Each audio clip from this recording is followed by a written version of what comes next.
정보만 알면 그만큼 쉽다는 얘기입니다. 금융감독원 직원 한 명인지 아니면 다수의 인원인지 그걸 좀 알아야 되겠고요. 지금 정부와 또 법무부와 엇박자가 나고 있습니다. 법무부는 이 가상화폐에 대해서 규제를 하겠다.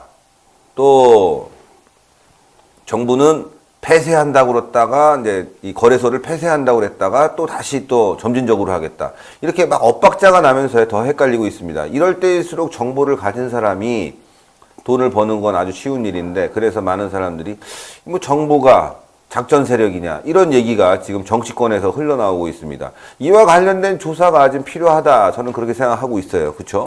이 가상화폐 관련해서는요, 오늘도 그 국회 차원에서 얘기가 있었는데요. 여러분들 이렇게 보는 겁니다. 지금 이 가상화폐 관련해서 이 정부에 대한 쓴소리, 질타는요, 하살은 지금 어느 집단, 어느 단체, 또 여당, 야당 나눠서가 아니라요, 총체적으로 지금 정부에 대해서 공격이 빗발치고 있습니다. 이 가상화폐 이 문제가 여러분들 국민의 실질적인 그 정말 쌈짓돈서부터 말이죠, 총체적인 경제가 지금 휘청거릴 수 있는 우리나라의 이 가상화폐 참여도가 말이죠, 전 세계적으로도 이런 예가 없었답니다. 급속도로 지금 참여가 활발하게 이루어진 이쯤에 지금 정부는 거기에 대해서 마땅한 대안을 못 내놓고 오히려 이것을 말이죠, 혼란을 야기한 그 대가로 여당은 물론 야당 물론 오히려 국민까지 말이죠, 지금 전국이 지금 정부를 향해서 질타를 하고 있고요. 이 가상화폐로 인해서 그 거품, 버블이 있었던 문재인의 지지율이 거품이 지금 슬슬 빠지고 있다, 이런 얘기를 드리는데, 이게 무슨 얘기냐면요, 지금 오늘도 그런 얘기를 합니다. 최종구 금융감독위원장, 이분은요, 금융위원장은 뭐라고 얘기했냐면요, 이 가상화폐에 대해서의 부작용, 뭐 투기라든가 도박성이라든가 또 불법 자금이라든가 등등의 이 부작용에 대해서 정부가 확고한 대안책을 내놓지 못할 것이라면, 확고해서 그걸 막을 수 있는 확고한 대안을 못 내놓을 것 같으면요, 이것은 당연히 폐쇄가 당연한 거 아니냐, 폐쇄밖에 답이 없지 않느냐, 또 이렇게 지금 최종구 금융위원장은 이렇게 얘기를 합니다.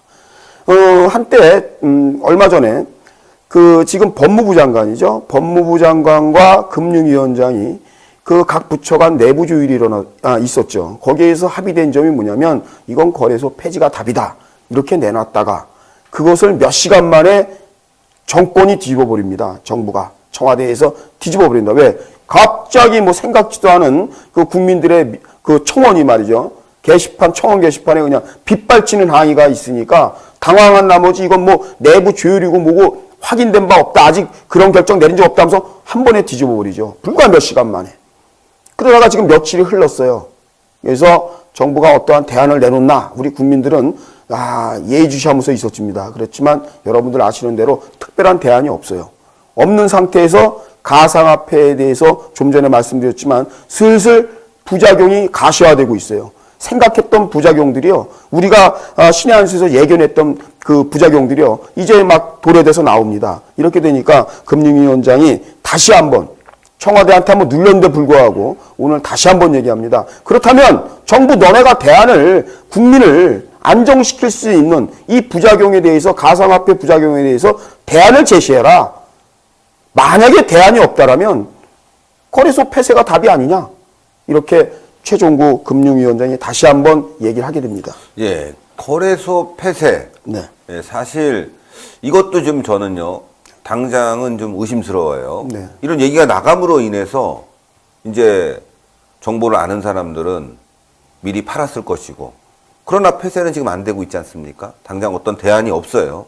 이 또 자유시장 경제 체제를 추구하고 또 헌법적 가치를 지켜야 되기 때문에 이게 사적 재산을 함부로 할 수 없는 일 아니겠습니까? 이거 국회에 가서 또 법안이 통과돼야 되는데 이 문제도 쉽지 않습니다. 그러다 보니까 이게 뭐 정보만 아는 사람들은 계속 정보를 가지고 이걸 이용할 수뿐이 없는 그런 상황인데, 또 게다가 이 거래소와 관련해서 만약에 일부는 폐쇄되고 또 일부는 살려두겠다, 뭐 어떤 규제 방안을 만들어서 예를 들어서 자본이 있는 사람, 또 이런 규제를 지킬 수 있는 사람 해서 일부 거래소만 살린다. 그럼 또 이게 특혜가 될 수 있단 말이죠. 여러 가지 문제들이 지금 복합적으로 산재했습니다. 그래서 이거를 쉽게 풀 수 있는 문제가 아니기 때문에 투자자들과 또 그리고 전문가들이 함께 모여서 이것을 슬기롭게 해결을 해야 되고 또 국민적 캠페인도 좀 필요합니다. 뭐 투자를 할 것이냐 말 것이냐 이걸 떠나서 이 가상화폐가 뭔지 그동안은 장밋빛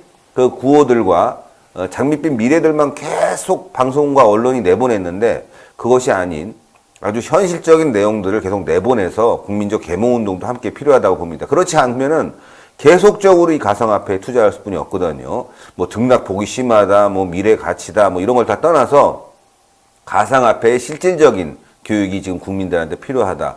여러분들 아시겠지만 말이죠. 가상화폐 투자자가 300만이라고 한다고 합니다. 그런데 가족까지 포함하면요. 이게 3, 4, 12, 예? 1200만 명이 지금 이 가상화폐에 관심을 갖고 있고 피해자가 가족이 생기고 그렇다는 거 아니겠습니까? 그래서 이 부분을 너무 쉽게 생각하지 않았으면 좋겠고 특히나 이번 기회를 계기로 해서 금감원, 정부 직원 혹시 가상화폐와 관련돼서 투자를 하고 있었던가 아니면 어떤 이익을 취했던지 뭐 이런 여러 가지 상황들을 함께 좀 조사해서 국민에게 소상히 밝혀야 되겠습니다. 그렇지 않으면 이거 말이죠. 정부가 작전 세력이냐 이런 얘기 계속 들을 수뿐이 없는 거 아니겠습니까? 문재인 정부는 자꾸 숨기지 말고 솔직하게 얘기했으면 좋겠습니다. 역시 여러분들 뭐 가상화폐는요, 역시나 가상화폐였습니다. 제가 볼 땐 그렇고요. 모든 게 가상이었다. 이렇게 지금 되고 있는 게, 여러분들 실질적으로 이게 이제 우리 그 대한민국 같은 경우는 미국도 그렇지만 실질적으로 그 경제시장의 규모가 큰 그 중국의 영향을 받을 수밖에 없는데요. 중국 같은 경우는 뭐 단호하게 지금, 비트코인, 가상화폐의 채굴을 전면 금지화했습니다. 실질적으로 중국에서 나오는 가상화폐의 채굴 비율은요, 전 세계의 80%를 중국에서 채굴했다고 합니다. 그런데 금지시켰습니다. 그리고 거래소조차도 지금 금지로 가고 있습니다. 그렇다는 것은 가상화폐에 대해서 중국은 완전히 경계 수위를 높였다. 가상화폐에 대해서 철저하게 이 벽을 치고 있다. 이것은 이제 알게 되는데요. 그 이후로 중국의 그러한 발표가 연일 짧은 시간 동안 한 2주 상간에 막 그렇게 착착착 나오죠. 그저께는 이제 거래소 폐지까지 이제 중국에서 언론 보도가 나오다 보니까 그 여파가 한국에 그냥 뭐 급물살처럼 들어오는 것을 저희들이 느낄 수 있습니다. 피부로. 중요한 것은 이런 겁니다. 여러분들, 이 정권이 말이죠. 이 가상화폐에 대해서 처음에 꺼냈을 때 소신을 가지고 분명히, 그러니까 여론에 이끌리는 거지 말고, 여론의 눈치를 보지 말고, 어떠한 정부적 소신을 가지고선 정부에서 정말 통치선을 확고하게 가져갔으면 되는데요. 이게 여론의 눈치를 보면서 갈팡질팡하는 사이에 그 혼란은 오로지 가상화폐에 그 투자한 국민들의 몫이 돼버린 거예요. 그 요동을 치니까. 그래 놓고 정부는 슬쩍 빠집니다. 어떻게 빠지냐. 가상화폐에 관련된 모든 사항, 변동사항, 여기에 대해서 정부는 책임을 지지 않는다. 이런 식으로 손을 거버리니까요. 이 혼란이 더 가중될 수밖에 없는 거죠. 오늘 최종국 금융위원장이 한 얘기대로 지금 예견되고 있는 가상화폐로 인한 그 부작용들, 여러 가지 그 범죄 형태로 비춰질 수 있는 여러 가지 사항, 이러한 것은 실질적으로 국민 실생활에 아주 밀접한 관계에 놓여 있기 때문에 정부가 관여할 수밖에 없는 겁니다. 그렇지 않습니까? 예를 들어서 이런 거죠. 자금이 불투명한 자금이 막 흘러다닌다라고 하면 여러분들 생각을 해보십시오. 금융실명제 왜 한 겁니까? 그죠? 이게 기본적인 그 법질서와 지금 대한민국 경제구조하고 안 맞는 거예요. 그러면 어떻게든 이게 그러한 것을 미연에 방지하고 그리고 국민들이 젊은 층서부터 뭐 노년층까지 일확천금의 희망을 가지고 투기적으로 달려드는 거에 대해서 어떻게든 보완책이 있어야 될 거 아니에요. 말려야 될 거 아닙니까? 그리고 건전한 그 가상화폐 이 투자 형식으로 전환점을 줘야 되는데 거기에 대한 어떠한 대안이 전무한 사실이에요. 실질적으로 정부가 그럴 수밖에 없는 것도요. 지금 정책 조율을 하는 데 있어서 다 엇박자가 나는 거예요. 네. 어떤 그 부서가 어떤 얘기를 해도요. 정부가 신뢰를 안 해요. 그 부서를. 법무부가 얘기하든 금융위원회에서 얘기를 하든 여론에 따라서 그거 아니라는데 뭐라 그럴 겁니까? 그렇죠? 이렇게 된다면 국민들은 실질적으로 그 피해자는 누구냐? 정부냐? 아닙니다. 정부는 말로 다 끝났어요. 실질적으로 보세요. 정부는 가상화폐에 대해서 화폐로서의 가치를 인정 안 한다. 그렇죠? 두 번째 뭡니까? 정부는 가상화폐 피해다 또는 이거로 인한 병폐 이런 거에 대한 것은 모르지 오로지 국민 개개인의 문제다. 정부가 책임이 없다. 이렇게 얘기해 버립니다. 그렇다면 여러분들 한번 생각을 해보세요. 이 가상화폐에 대한 혼란은요. 앞으로 더하면 더했지 수습책이 없다라는 거예요. 그래서 지금 이 가상화폐로 인한 정부의 신뢰, 그러니까 이 불신, 이게 지금 바닥을 치길 생각이에요. 왜냐하면 지금 여기에 대해서 마땅한 답을 내릴 수도 없고요. 설령 뭐 일부 뭐 지금 얘기가 전면 폐쇄, 부분 폐쇄, 거래소가 말입니다. 뭐 이런 얘기까지 나와요. 그런데 제가 볼 때 이렇습니다. 제가 2월 한 중순쯤 되면 이런 식으로 분명히 정부가 가상화폐 거래소에 대해서 대안 아닌 대안을 내놓고 거기에 대한 뭐 투명성을 강조하면서 세금을 걷어갈 겁니다. 제가 여러분들에게 예측 보도를 해드린 적이 있는데요. 전면 폐쇄를 하든 이제는 말입니다. 부분 폐쇄를 하든 이 정권은 어떤 선택을 하든 간에 국민의 질타를 피할 수 없게 됐습니다. 왜냐하면 전면 폐쇄를 지금 한다 그랬으면요. 전자의 법무부와 금융위원회에서 발표할 때 여론의 눈치를 보지 말고요. 통수권자가 소신을 가지고 국민을 위해서 정책을 펴나갔으면 어차피 맞을 매라면 미리 맞고 끝나는 건데요. 지금은 상황이 좀 다릅니다. 왜? 그렇게 정부가 갈팡질팡하면서요. 어떤 국민이 더 피해를 받냐면요. 이 가상화폐의 가치가 지금 오르락 내려가면서 말이죠. 괜히 정부 때문에 국민들이 그냥 놔둔 것만 못한 현상이 일어났잖아요. 지금. 그렇죠. 그 책임을 물으면 어떡할 거예요. 정부에다 대고.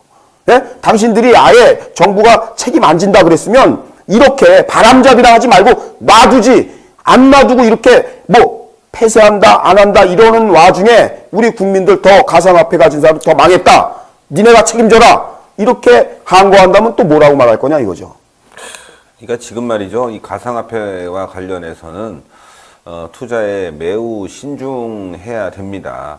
여러분들 투자하시는 분들 계시면은 적당한 시점에 일단 회수를 하는 것이 현금으로 회수를 하는 것이 중요하겠고요. 그리고 이 가상화폐를 계속 놔두면 올라갈 거다. 미래에는 이 가상화폐를 쓸 것이다. 물론 씁니다. 그런데 지금 현재 나오고 있는 가상화폐 같진 않아요.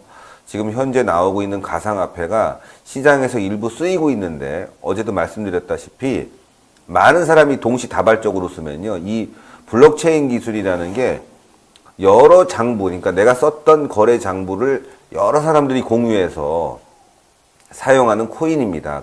그렇기 때문에 이게 이제, 메모리죠. 그러니까 60기가 정도 되는 그 메모리에 장부가 담겨 있는데 이게 여러 사람이 쓰다 보니까 갑자기 통용이 안 되는, 서로 간에 연락이 안 돼서요. 이 네트워크 안에서 연락이 제대로 안 되는 바람에 통용이 안 되는. 그래서 예를 들어 물건 하나 사러 갔는데 내가 이거 하나 주세요. 근데 맨 첫 사람은 결제를 했는데 그 다음 사람은 좀만 기다려 주세요. 근데 그 다음 사람 한 30분 있으면 될 것 같은데요. 기다려 주세요. 그 다음 사람은 하루 있어야 될 텐데 이러면 이게 화폐로서의 가치가 없는 거죠. 그리고 너무 이 가격 변동이 너무 심한 겁니다. 예, 여러분들. 좀 전에 계산한 사람은 100원에 계산했는데 반나절 만에 온 사람은 50원에 사야 되고 이런 상황이니까 이건 화폐로서의 가치가 없다.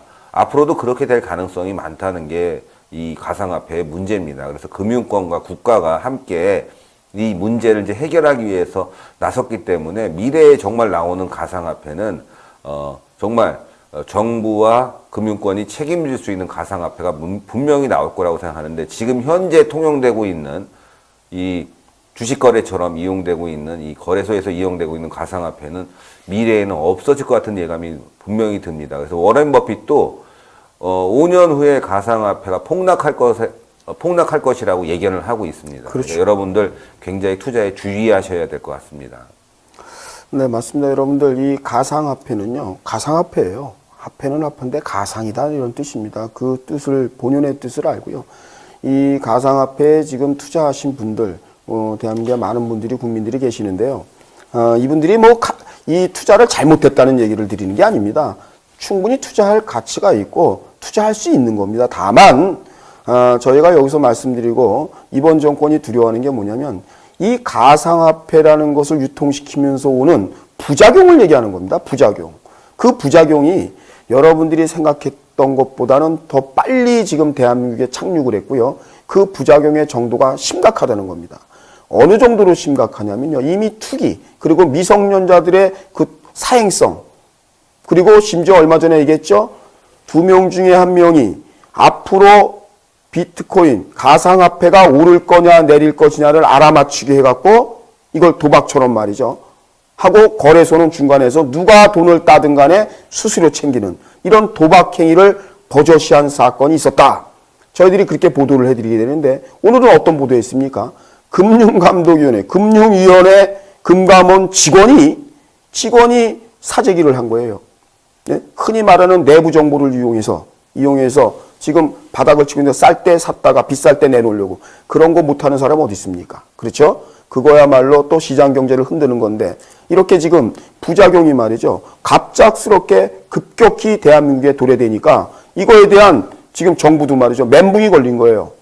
부작용이 있을 것 같다라고 신의 한수가 한 달 전에 미리 보도를 했는데 물론 그 보도 이후에 하루 만에 청와대에서 여기 이런저런 얘기가 나오긴 나왔습니다. 근데 대안을 마련하기도 전에 부작용이 먼저 지금 여러분들 보시는 대로 막 이렇게 본물 쏟아지다 보니까 지금 정권이 멘붕에 걸려 있고요. 또다시 거래소 폐쇄, 뭐 전면 폐쇄든 부분 폐쇄든 이 폐쇄 얘기가 다시 나오고 있습니다. 아무튼 여러분들 지금 이미 투자하신 분들은요. 어떠한 경우라도 사행성이나 투기 목적이 돼서는 안 된다는 거. 그리고 더 나가서 도박으로 흘러가서도 안 되고요. 그리고 일상생활에 이 비트코인 이 가상화폐 투자를 통해서 일상생활의 어떠한 신체적 리듬, 그러니까 밤새도록 이 비트코인의 가상화폐에 빠져 있어 갖고 실제해야 되는 일상생활이 흔들려서는 피해를 봐서는 안 된다는 거 여러분들이 꼭 기억해야 될 것 같습니다. 그리고 자유한국당은 이 비트코인과 관련해서 지금 이 가상화폐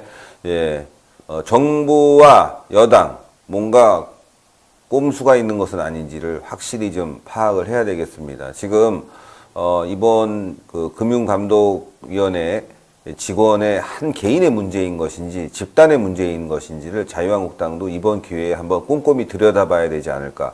이거 말이죠. 자칫 아주 대형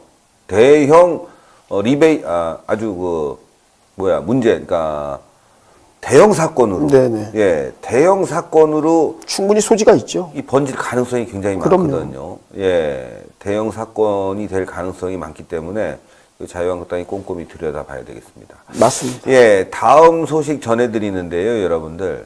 지금 이 평창 동계올림픽이 아니라 평양올림픽이다. 이런 얘기가 지금 나오고 있습니다, 여러분들. 그래서 이 올림픽과 관련해서 지금 북한에서 말이죠. 뜬금없이 영상을 하나 지금 내보내고 있습니다. 우리 민족끼리에서. 이 영상 보면은 평창은 나오지 않습니다. 이게 평양올림픽으로 지금 미화돼서 지금 북한이 체제선전에 쓰이고 있습니다. 한번 영상을 일단 한 1분 조금 넣었는데요. 한번 보시면서 여러분들 판단을 해줬으면 좋겠습니다. 저희가 보면서 말씀을 좀 나누겠습니다.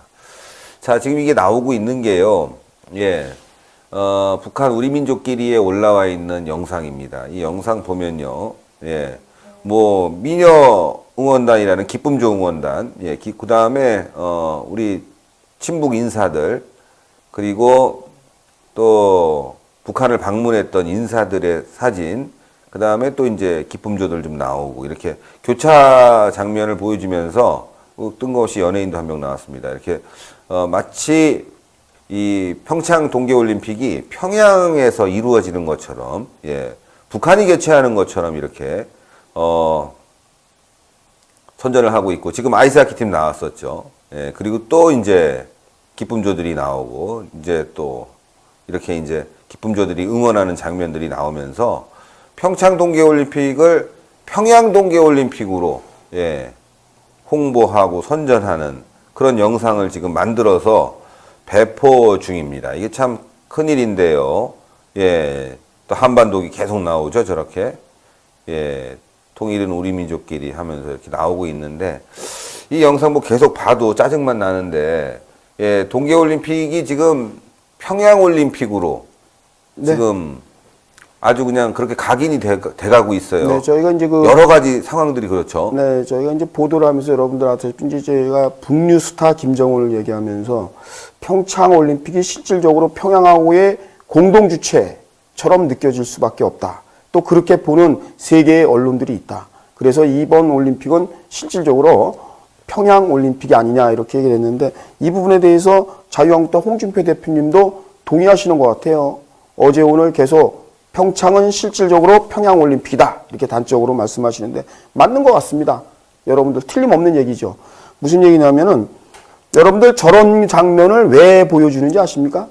여러분들이 그걸 생각하시죠. 왜 지금 그 북한에서 저러한 보도를 우리 대한민국 국민들에게 감수성을 예민하게 할 수 있는 저러한 보도를 왜 보여줄까? 이것은요, 단적으로 말씀드리면 지금 우리 국내 분위기를 보시면 답이 나옵니다. 지금 이 평창 올림픽 때문에 지금 우리 국내 분위기에서 말이죠. 평창에 대한 그 여러 가지 문제 제기가 지금 여기저기서 막 나옵니다. 뭐 선수단은 선수단이고요. 심지어 뭐 올림픽 조직위원회에서도 그렇고요.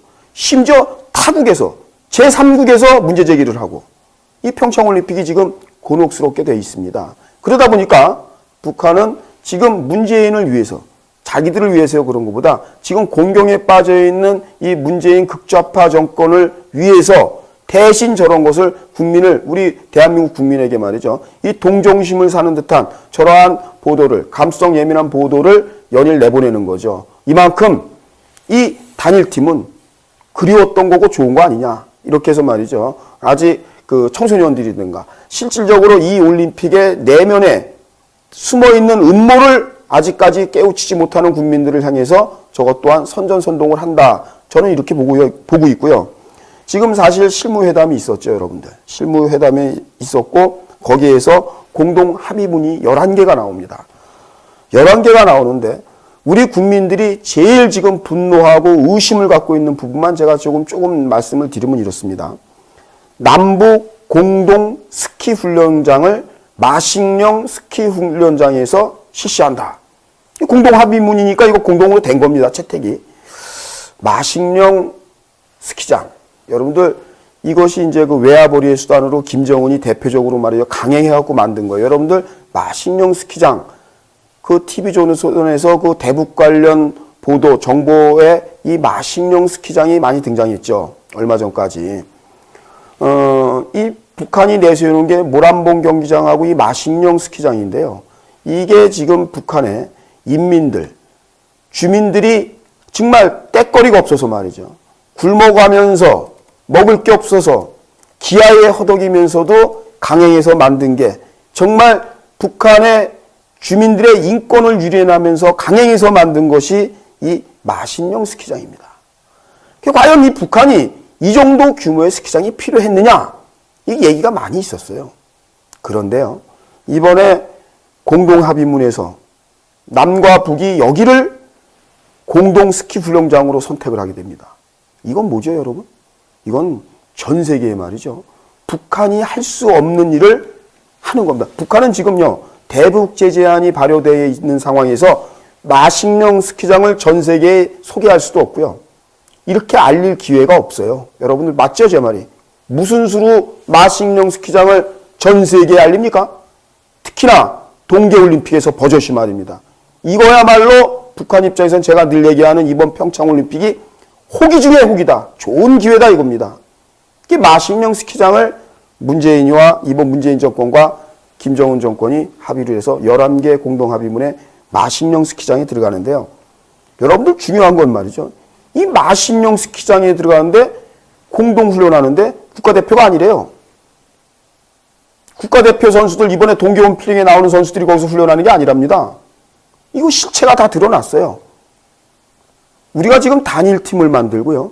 북한하고 스포츠 교류를 이번에 유엔 제재안에 준수하면서 국한에서 이게 하는 게 평창올림픽을 국한에서 그 틀 안에서 지금 남북이 교류하고 스포츠 단일팀 만들고 이런 거 아니겠습니까?